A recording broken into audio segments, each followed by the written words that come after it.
வங்கக்கடலில் அடுத்த 24 மணி நேரத்தில் குறைந்த காற்றழுத்த தாழ்வு பகுதி உருவாக வாய்ப்பு உள்ளதாக இந்திய வானிலை மையம் தெரிவித்திருக்கிறது. தெற்கு அந்தமான் கடல் மற்றும் அதை ஒட்டி இருக்கக்கூடிய தென்கிழக்கு வங்கக்கடலில் உருவான மேலடுக்கு சுழற்சியானது இன்று குறைந்த காற்றழுத்த தாழ்வு பகுதியாக வலுப்பெறும் என்று வானிலை மையம் கணித்திருந்தது. இந்நிலையில் தென்கிழக்கு வங்கக்கடலில் உருவான மேலடுக்கு சுழற்சி இன்று காலை நிலவரப்படி அதே இடத்தில் நீடிப்பதாக இந்திய வானிலை மையம் கூறியுள்ளது.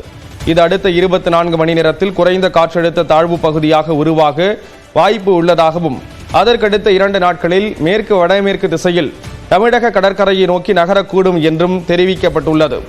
இதன் காரணமாக தமிழ்நாட்டில் நாளை மறுநாள் முதல் 2 நாட்களுக்கு மிக கனமழைக்கு வாய்ப்பு உள்ளதாக இந்திய வானிலை மையம் கணித்துள்ளது.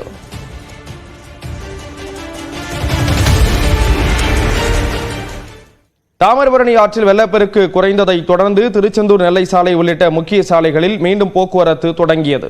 வங்கக்கடலில் உருவான காற்றழுத்த தாழ்வு பகுதி காரணமாக தென் மாவட்டங்களில் கடந்த சில நாட்களாக கனமழை கொட்டி தீர்த்தது.